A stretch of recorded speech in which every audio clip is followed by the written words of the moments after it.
In a time before our time, rains of fire, titanic floods, and absolute darkness exterminated the living from the surface of the earth.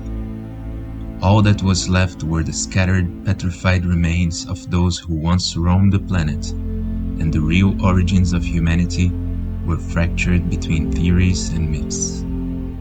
However, magnificent remnants of our past kept being revealed over the centuries, achievements that suggest a forsaken people and nature, much more advanced and fantastical than our current doctrine could allow us to consider. Afflicted with amnesia, mankind searched to rebuild their world while making sense of the tragedy lived by our giant ancestors. But in the hope to avoid the next cataclysm, humans were destined to rekindle their limitless heroic spirit and secure a future of abundance rather than of cyclical damnation. The time has come for the living to discover once more the glory of our ascent, and to rely on our instinctive faith and senses over the boundaries of a fearful worldview. Join this lifelong quest for the truth, and welcome to Dragonlands, Planet Kai.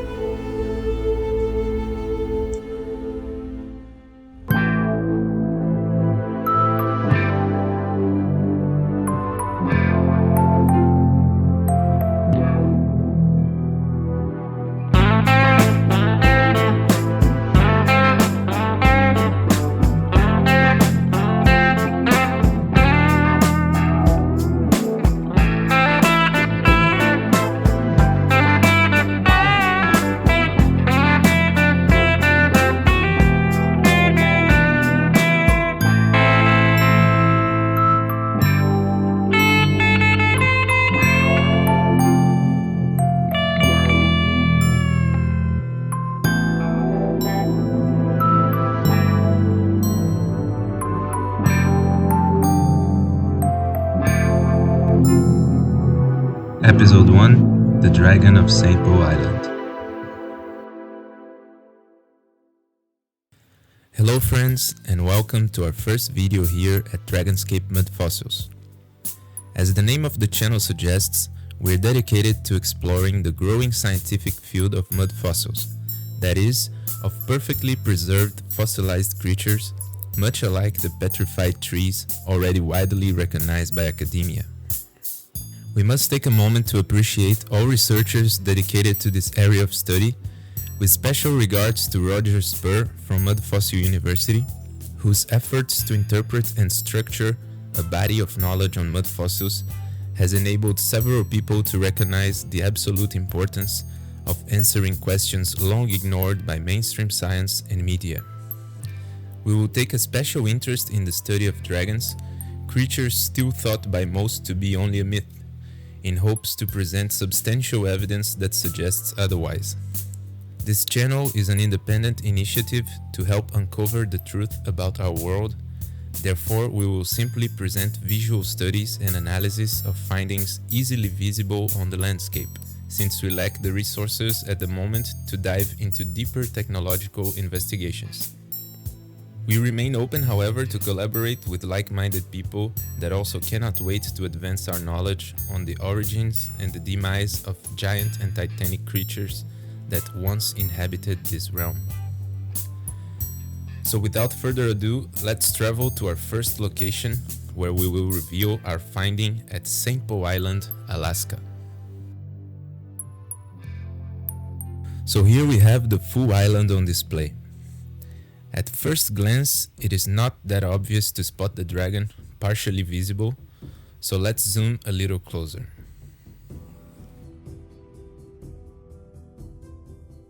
Now we arrive at an angle where the creature becomes clearly identifiable at the top half of the screen, with its head, shoulders and both wings protruding out of the island's landscape. The rest of the body we can assume to be going under the landmass or underwater. Take a moment to appreciate the meaning of what you see. Atop of its left wing, we can distinguish the city of St. Paul, where around 500 people are living as we speak, unaware of what lies beneath them. At the very left, we can observe the airport runway. Let's measure this creature to better grasp its size. Coming from the tip of the nose to the back of the cranium, the length of this dragon's head is around 1,100 meters, or a little over 3,600 feet. The width of the head we can approximate to 800 meters, or around 2,624 feet. Now, if we estimate the length of the tail to end around here, we can consider the full body length from the tip of the tail to the tip of the nose to be around 7,000 meters in total, or nearly 23,000 feet. Regarding the wingspan of this dragon, its proportions demonstrate that it could surpass 10 kilometers in length, nearing 33,000 feet. Moving in closer, we get a better visual on some of the creature's anatomical details. The triangle-shaped reptilian head becomes even more apparent, as well as the right eye socket and nostril. The surface of the neck leading to the right wing displays an irregular texture and elevations, what is consistent with the bone structure of this area being partially exposed due to weathering. Finally, the left wing shoulder blade also clearly protrudes from the landmass, forming an elevated hill on the landscape. We can also notice the main roads of St. Paul City crossing the whole extension of the creature's body, as well as a lagoon formed by the enclosed area between the head and the left wing. One relevant characteristic most might be wondering about has to do with the color of this creature. At first glance, we could assume its color to be green, however, that is just due to the vegetation covering the petrified body. We cannot affirm its original color since, due to the petrifaction process, the whole body has turned to stone. At the very left corner on the screen, we can observe an exposed part of the body that isn't covered by vegetation, displaying a dark asphalt-like color. The fact that most of the creature is covered by a very green vegetation also adds to the defense that this is indeed a dragon, since plant life thrives in soils rich with organic material such as blood and bone marrow, which are commonly used as fertilizers in agriculture. Zooming closer, we can briefly admire the city in direct comparison to the dragon's head. What a historical, marvelous sight indeed. Now, coming to our closer shot of the head, we can observe the small road that leads to the creature's nose, where visitors can enjoy the view of the ocean near the cliff that consists of the dragon's face slowly deteriorating due to the weather conditions. Some very recognizable lizard features can also be observed at the cheek and jaw areas, where the curves of the hills help highlight the head format. Moving on to the left wing close-up, we can quickly scan the plan of the city, where houses and industrial areas shelter most of the island's inhabitants. As we zoom towards the back of the dragon, the hill formed by its left shoulder blade becomes even more apparent. Right beneath it, we can identify an area explored by the local industry, most likely a mining facility. As we move closer to the exposed dark skin area, we can visualize the reptilian texture of the rocks, somewhat similar to a crocodile skin, as well as a heavily mined area. Now, once we travel to the right wing area, the reptilian scales become even more apparent on the landscape.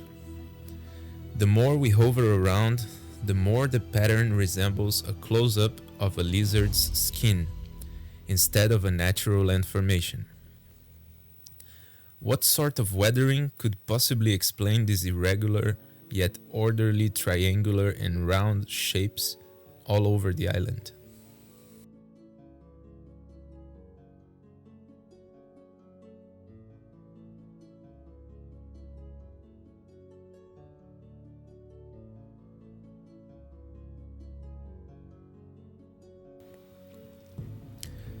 For our final close-up, we arrive at the area of the left wing where another strange pattern occurs, resembling tears on skin, where very lush green life is growing.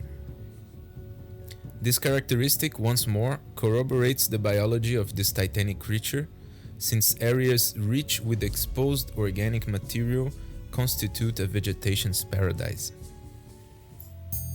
So with this, we end the first biogeological analysis of our finding, the Dragon of St. Paul Island. We thank each listener for taking the time to entertain this subject of such significance for our humanity, and extend our gratitude to all the truthers that pioneered this and so many more quests for knowledge and discovery.